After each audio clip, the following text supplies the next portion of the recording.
अस्सलामुअलैकुम। Supreme court of Pakistan से मैं हूं इब्रार हुसैन अस्तौरी और चीफ जस्टिस काजी फैसल ने फिर फौज के हवाले से जो उनके सोसाइटीज़ के हवाले से यानी बहरिया टाउन की सोसाइटीज़ के हवाले से बड़े अहम रिमार्क्स दिए और ख़ास तौर पर बहरिया टाउन मलिक रियाज के हवाले से उन्होंने ये भी रिमार्क्स दिए थे कि मीडिया इन खबरों को नहीं चलाता, तो इसलिए सुप्रीम कोर्ट की वेबसाइट पर यह मुकदमा लाइव चलाया गया था और वो आप भी सुप्रीम कोर्ट की वेबसाइट पर देख सकते हैं। लेकिन मैं जो तफसीलात कमरे अदालत में बैठकर हमने नोट की थी वो तफसीलात आपके सामने रखता हूँ। सुप्रीम कोर्ट में बहरिया टाउन यानी कि जो है हाउसिंग सोसाइटी से मुआहदे का केस एक निजी सोसाइटी के साथ था। उस मुआहदे के हवाले से चीफ जस्टिस ने कहा कि मुकदमे को हम लाइव चलाने की कोशिश करते हैं। चीफ जस्टिस ने कहा कि ये लोग बहुत ताकतवर हैं, उन्होंने सब खरीदा हुआ है, मीडिया पर भी उनकी खिलाफ जो है कोई खबर नहीं चलती और एक मामले में 3 मरकज़ी किरदार हैं। 3 मरकज़ी किरदार उन्होंने कहा कि साबिक जर्नैल का नाम यह परवेज़ मुशर्रफ, साबिक वज़ीर आला पंजाब परवेज़ इलाही, मलिक रियाज और जाहिद रफ़ीक। ये वो जाहिद रफ़ीक हैं, आपको याद हो मज़ाहिर अली अकबर नकवी को जिसने करोड़ों रुपए और उनके बेटों को कई प्लाट्स जो है इस्लामाबाद और लाहौर सोसाइटीज़ में अपनी सोसाइटीज़ में गिफ्ट किए हुए थे, यानी 10% उस कीमत पे। तो ये मरकज़ी किरदार हैं और फिर कहा कि ये हैं पाकिस्तान के असल मालिक। नाज़रीन, इसके अलावा इस केस की समाअत के दौरान चीफ जस्टिस ने बड़े अहम रिमार्क्स भी दिए और बहरिया टाउन और DHA के वकील का मुकदमा लाइव चलाने पर एतराज़ भी किया। अदालत ने में जो है वकील बहरिया टाउन हसन रज़ा पाशा ने कहा कि अदालत पहले हमें सुन ले। जस्टिस इरफान सादत ने कहा कि DHA हाउसिंग अथॉरिटी शुहदा के लिए बनाई गई थी, क्या DHA सिर्फ शुहदा के लिए कर रहा है? इस पर वकील DHA ने कहा कि इस मंसूबे में कमर्शियल प्लाट्स भी होते हैं, जिस पर जस्टिस इरफान सादत ने कहा क्या यह दुरुस्त है कि यह ज़मीन अस्करी 14 प्लाट बनाकर भेज दी गई? इस पर चीफ जस्टिस काजी फैसल साहब बरहम भी नजर आए और कहा कि पैसे कमाने हैं तो कमाएं, शहीदों के नाम मत लें, सीधा साधा धंधा कर रहे हैं।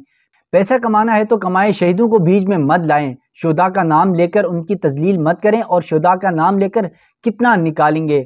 इसके अलावा चीफ जस्टिस ने कहा कि वज़ीर आला कौन होता है ऐसा मुआहिदा करने वाला, ये डील सीक्रेट क्यों हुई? डील सीक्रेट नहीं थी, वकील की जानिब से यह बताया गया। तो चीफ जस्टिस ने कहा फिर मुझे इसकी कोई अखबारी खबर दिखा दें, लोगों को दुख नहीं पैसे का दुख है, अपनी जेब का। जुडिशल काउंसिल में एक मुकदमा चलाकर हमने सबके किरदार देख लिए हैं। यानी चीफ जस्टिस काजी फैसल साहब एक तरफ DHA के हवाले से जो शोहदा के लिए फ़ौज की के हवाले से जो बनती है, तो उन्होंने कहा कि आप फ़ौज के शोहदा की तजलील ना करें, फ़ौज के शोहदा के लिए आपने बनाई है लेकिन इसको दिगर लोगों के लिए सोसाइटी ना बनाएं। चीफ जस्टिस की जानिब से कहा गया कि इस हवाले से आप हमें तफसीलात बताएं और फिर सुप्रीम कोर्ट में की जो वेबसाइट है उस पर यह लाइव नशर किया जा रहा था। वकील बहरिया टाउन की जानिब से कहा गया कि सोसाइटी 1999 में वजूद में आई और 2005 में सोसाइटी जम हुई। 16 करोड़ में ज़मीन 2882 कनाल खरीदी गई, जबकि 2833 कनाल ज़मीन बहरिया टाउन को ट्रांसफ़र हुई। ज़मीन मज़ीद आगे DHA को ट्रांसफ़र हुई। वकील बहरिया टाउन ने जब ये बात की और कहा कि रेवेन्यू सोसाइटी के लिए रिटायर्ड कर्नल अब्दुल्ला सिद्दीक को सोसाइटी का एडमिनिस्ट्रेटर मुकर्रर कर दिया गया। रेवेन्यू सोसाइटी की जनरल बॉडी इजलास में अक्सरियत ने राय दी कि बहरिया टाउन से मर्जर किया जाए। 304 के इज्तिमा में से सिर्फ 14 मेंबरान ने सोसाइटी के बहरिया टाउन में जम होने की मुखालिफत की। चीफ जस्टिस पाकिस्तान ने कहा कि आप हमारे साथ लगता है मजाक कर रहे हैं। एक कोऑपरेटिव हाउसिंग सोसाइटी एक्ट है, इसका सब पर इतलाक होता है। इस कानून की किसी एक शख्स से मखसूस हालात में किसी को इस्तिस्ना मिल सकता है, जबकि हुकूमत पंजाब ने माशाअल्लाह कह दिया पूरा की पूरा कानून आप पर लागू नहीं। इसके अलावा चीफ जस्टिस ने कहा कि उन्होंने कहा पूरा का पूरा कानून टोकरी में फेंक दो, हम आज़ाद हैं, यहाँ निज़ाम बादशाहत का है। एक वजीर ने सारे मामले की मुखालिफत की थी और इसके बाद वजीर आला से मंजूरी कैसे हुई, जबकि सेक्रेटरी के दस्तखत थे, वजीर आला ने खुद दस्तखत क्यों नहीं किए? चीफ जस्टिस ने मजीद कहा क्या इसलिए दस्तखत नहीं करते कि कल कहीं फंस न जाएं, जबकि मामले पर वजीर आला ने जो कमेटी बनाई उसमें बंदे भी बहरिया टाउन के रखे गए और फिर जिससे आप मुआहिदा करने जा रहे हैं उसका बंदा उसी तरफ ही बैठा है। चीफ जस्टिस ने कहा कि ये कितनी खूबसूरत बात और नायाब बात है कि रेवेन्यू कोऑपरेटिव सोसाइटी को बंद करते वक्त इश्तहार दिया गया और क्या बोली मांगी गई कि इस सोसाइटी के लिए बिल्डर्स सामने आए। फिर कहा कि आपने खुद इंतखाब कर लिया कि बहरिया टाउन से ही मुआहिदा कर लिया जाए, बस हुक्म आ गया था वजीर आला के दरबार से कि मुआहिदा कर लो। इसके अलावा चीफ जस्टिस ने कहा कि क्या ये जरी ज़मीन थी, आप जरी प्लाट दे रहे हैं, आप पाकिस्तान के कितने कानून तोड़ेंगे? लैंड रेवेन्यू एक ज़री ज़मीन से मुतल्लिक होता है, जबकि ज़री ज़मीन को खरीद कर राइश में बदलने की इजाज़त कहाँ से ली गई। फिर कहा कि ये तो आपकी पूरी सोसाइटी ही गैर कानूनी है, आप दिखाएं इस इजाज़त का नोटिफिकेशन कहाँ है। पाकिस्तान जो खुराक में खुद कफील था अब नहीं रहेगा। आप हर जगह हाउसिंग स्कीम्स बन रही हैं और मुकम्मल गैर कानूनी स्कीमें बनाई जा रही हैं। आप कह रहे हैं ज़री ज़मीन कमर्शियल मकासद के लिए इस्तेमाल हो सकती है। आपको फहरिस्त बताएं आपने कितने कवानीन की खिलाफ वर्जी की है, ये फहरिस्त ख़त्म नहीं होगी। जबकि कहा कि ज़री ज़मीन रियासत और अवाम पाकिस्तान का कीमती असासा है, बढ़ती आबादी को खिलाएंगे कहाँ से। जबकि DHA बहरिया टाउन को देखें, इनका कोई पूछ नहीं सकता है, क्या ये कानून से बालातर हैं। और फिर कहा कि एक माहौरा चलता है, पेले लगाने वाला आज उसकी अक्कासी नज़र आ रही है, यानी इस मामले में तो शायद जेट इंजन लगाया गया है। चीफ जस्टिस ने मजीद ये भी कहा कि आप क्यों पाकिस्तान को तबाह कर रहे हैं, लोग खाएंगे क्या, न पाकिस्तान में गेहूँ रहेगा न चावल।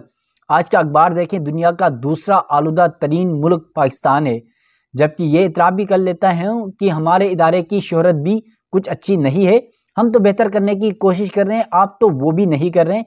क्या DHA का सरकारी ऑडिट होता है। इसके अलावा चीफ जस्टिस ने कहा कि नहीं वकील DHA की जानिब से जब चीफ जस्टिस के इस सवाल पर कहा गया कि नहीं सर हमारा अपना ऑडिट होता है, तो चीफ जस्टिस ने कहा आप सीधा लिखवा लेते हैं DHA कानून से बालातर है। मुशर्रफ साहब उस वक्त सदर थे और एक कानून जारी करवा लेते। इसके अलावा दौरान समाअत ये भी कहा गया सुप्रीम कोर्ट की जानिब से कि ज़री ज़मीन को कमर्शियल में बदलने पर बहरिया टाउन और DHA से जवाब भी तलब।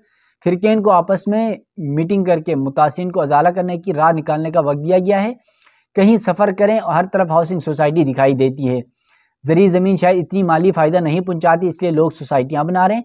ये मगर रियासत की जिम्मेदारी है, ज़री ज़मीन बचाएं। सोसाइटी में सिर्फ सरमायाकारी होती है, ज़मीन पड़ी रहती है। जिनकी हकीकत में घर को ज़रूरत होती है उनकी पहुँच से तो ये ज़मीन बाहर है। पाकिस्तान को गंदम बरामद करना पड़ रहा है। इसके अलावा चीफ जस्टिस ने कहा कि दरिया आलूदा किए जा रहे हैं। और फिर चीफ जस्टिस ने यह हुक्मनामा लिखवाया कि बहरिया टाउन को ऑपरेटिंग हाउसिंग सोसाइटी के इंतजाम का माहिदा नाफहम दिखाई दिया। इसके अलावा बहरिया टाउन के वकील ने कहा कि वो मुतासिरीन के तहफ़्फ़ुज़ात दूर करने की कोशिश करेंगे।